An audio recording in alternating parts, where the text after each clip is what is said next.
नमस्कार दोस्तों, welcome to current affairs. दोस्तों, रिसेंटली एक न्यूज सामने आई है। न्यूयॉर्क टाइम्स ने एक आर्टिकल पब्लिश किया है। यहाँ पर आप देख सकते हो, इन्होंने एक पॉजिटिव न्यूज पब्लिश करी है इंडिया के बारे में। From the US to China major economics are stalling but not India. ये यहाँ पर कह रहे हैं कि यूएस चाइना, आप देख लो, मेजर इकोनॉमी स्टॉल कर चुकी है। स्टॉलिंग मतलब कि जब आप आगे ना बढ़ पा रहे हो, जब एक जगह पे आके आप रुक जाओ। तो न्यूयॉर्क टाइम्स ने ये पब्लिश किया है कि US China major economy stall कर रही है, बट इंडिया नहीं रुक रहा। इंडिया लगातार आगे बढ़ रहा है और इंडियन गवर्नमेंट मान के चल रही है कि इस फाइनेंशियल ईयर में इंडियन गवर्नमेंट की ग्रोथ रेट 7% से ज्यादा रहने वाली है। आईएमएफ का कहना है कि इंडिया 7.7% के आसपास ग्रो कर सकता है इस फाइनेंशियल ईयर में। इस साल आईएमएफ का यह भी मानना है कि यूएसए की ग्रोथ रेट सिर्फ 2.3% रहने वाली है और अगले फाइनेंशियल ईयर में आईएमएफ की प्रेडिक्शन ये है कि यूएसए की ग्रोथ रेट सिर्फ 1% रहेगी। तो यूएसए लगातार स्लो डाउन कर रहा है और ये कह रहे हैं कि चाइना की ग्रोथ रेट इस फाइनेंशियल ईयर में रहने वाली है 3.3%। इनकी कंपैरिजन में इंडिया रिलेटिवली फास्ट ग्रो कर रहा है। तो मतलब कि इंडिया में बहुत सारा कैपिटल, बहुत सारा निवेश आएगा। और न्यूयॉर्क टाइम्स में ये भी लिखा है कि दुनिया ये बात देखकर काफी शॉक्ड है कि चाइना से इंडिया इतना आगे निकल चुका है ग्रोथ के मामले में, क्योंकि चाइना काफी फास्ट ग्रो कर रहा था। लेकिन बीच में शी जिनपिंग के कुछ अजीब से डिसीजन की वजह से चाइनीज इकोनॉमी पूरी तरीके से हर्ट हुई है। एक तो जीरो टॉलरेंस वाली कोविड पॉलिसी, जिसके अंडर चाइना ने हेवी लॉकडाउन इम्पोज किए, इससे इनकी इकोनॉमी को हेवी लॉस हुआ। उसके बाद चाइना ने कोई रीजन के बिना ताइवान के अगेंस्ट जो अग्रेशन दिखाया है,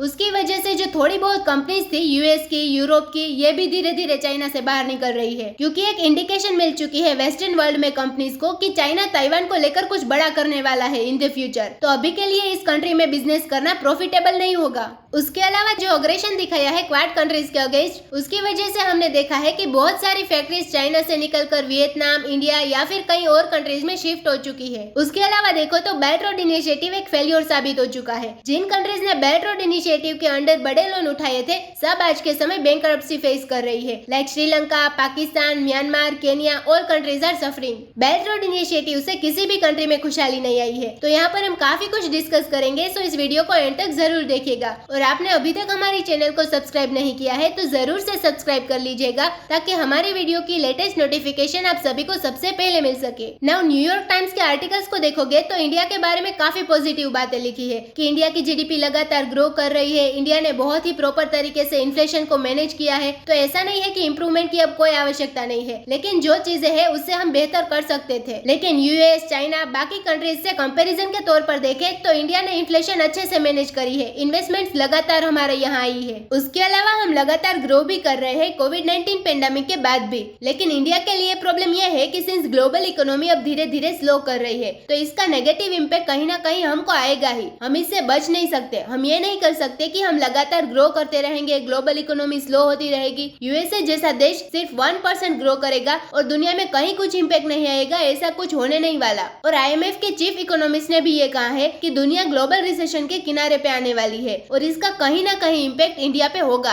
तो इंडिया पर क्या इम्पैक्ट होगा? देखो, इस आर्टिकल में ये भी लिखा है कि हमारे फॉरेन मिनिस्टर ने ये कहा था पिछले महीने कि इंडिया को एक्सपोर्ट से रिलेटेड कुछ ना कुछ बड़े स्टेप्स उठाने होंगे, क्योंकि हमारे एक्सपोर्ट्स बहुत ज्यादा कम होने वाले हैं। आप अगर पिछले साल देखो तो इंडिया के सबसे ज्यादा एक्सपोर्ट कौन से सेक्टर में थे? इंजीनियरिंग प्रोडक्ट्स के सेक्टर में। टोटल हमारे जो एक्सपोर्ट्स है ना, उसमें से 25% तो इंजीनियरिंग प्रोडक्ट्स होते हैं। नव यहीं पे हमने देखा है कि डिमांड काफी कम हो चुकी है। देखो, जो छोटे प्रोडक्ट्स होते हैं, जिनकी वैल्यू कम है, जिनकी प्राइस कम है, उनकी डिमांड अभी भी ठीक ठाक है, मगर जो हाई वैल्यू प्रोडक्ट्स होते हैं उनकी डिमांड काफी हद तक कम हो रही है। तो उस वजह से डेफिनेटली आप इस फाइनेंशियल ईयर में नोटिस करोगे कि इंडिया के एक्सपोर्ट्स या तो बहुत ज्यादा ग्रो करेंगे या फिर पॉसिबिलिटी ये भी है कि थोड़ा सा नेगेटिव में डिक्लाइन भी कर जाए, ये भी हो सकता है। और यहाँ पर आप देख पाओगे दुनिया भर के जो मेजर इकोनॉमिस्ट है ये भी कह रहे हैं कि चाइना, यूएस, यूरोप में जो ग्लोबल स्लो डाउन चल रहा है उसकी वजह से इंडिया के एक्सपोर्ट्स पर आपको इम्पैक्ट दिखेगा। नाउ इसका सॉल्यूशन क्या हो सकता है? तो देखो, हमारे पास दो सॉल्यूशन है। पहला तो ये है कि अभी जो कंट्रीज ऑलरेडी हमारी एक्सपोर्ट मार्केट्स है ना, उनके साथ हम फ्री ट्रेड एग्रीमेंट साइन करके उनकी मार्केट में और ज्यादा एक्सपोर्ट करें। हाल में बांग्लादेश की पीएम शेख हसीना इंडिया में आई हुई है। इंडिया में इनकी काफी इंपोर्टेंट विजिट है और इंडिया में आके इन्होंने बातचीत स्टार्ट कर दी है India Bangladesh free trade agreement को लेकर। और अगर ये एग्रीमेंट साइन हो जाता है तो बांग्लादेश इंडिया के लिए इतनी इम्पोर्टेंट एक्सपोर्ट डेस्टिनेशन है कि इंडिया के एक्सपोर्ट $17 बिलियन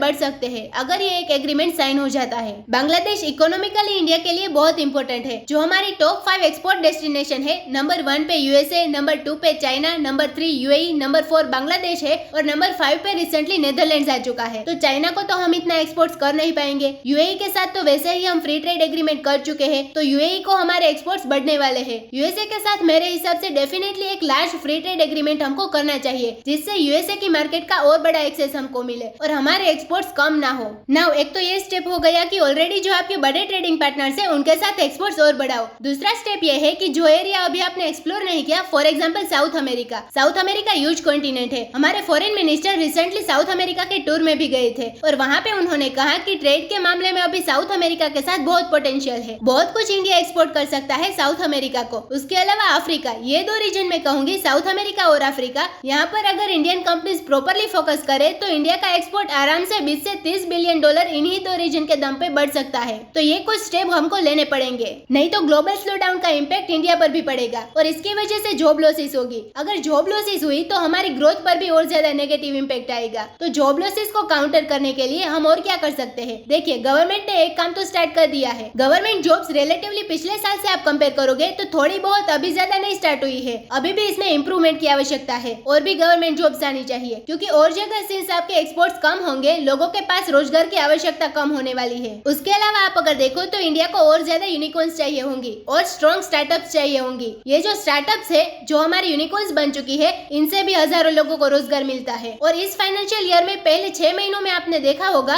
कि इंडिया ने चाइना को पहली बार बीट किया है यूनिकॉर्न्स प्रोड्यूस करने के मामले में। इस फाइनेंशियल ईयर के पहले 6 महीनों में इंडिया ने ऐड करी 14 यूनिकॉर्न्स, चाइना ने ऐड करी 11 यूनिकॉर्न्स। यूनिकॉर्न्स वो स्टार्टअप होती है जिसकी मार्केट वैल्यूएशन $1 बिलियन से ज्यादा की होती है। तो प्रेजेंट में इंडिया के पास टोटल 107 यूनिकॉर्न्स आ चुकी है। ओवरऑल यूएस चाइना से काफी कम है, लेकिन धीरे धीरे हम इसमें इंप्रूवमेंट कर रहे हैं। जितनी ज्यादा यूनिकॉर्न होगी उतना कम प्रेशर होगा गवर्नमेंट के ऊपर रोजगार प्रोवाइड करने का, क्योंकि बहुत से लोग इन यूनिकॉर्न्स में भी काम कर सकते हैं और इससे एम्प्लॉयमेंट भी ज्यादा जनरेट होगी। तो डेफिनेटली कई और कंट्रीज की कंपैरिजन में इंडिया ने अपनी इकोनॉमी को मैनेज करने में प्रॉपर तरीके से काम किया है, लेकिन अभी चैलेंजेस पूरे नहीं हुए हैं और उम्मीद है कि आने वाले टाइम में इंडिया की जो ग्रोथ रेट है ये 6-7% के आसपास बनी रहे।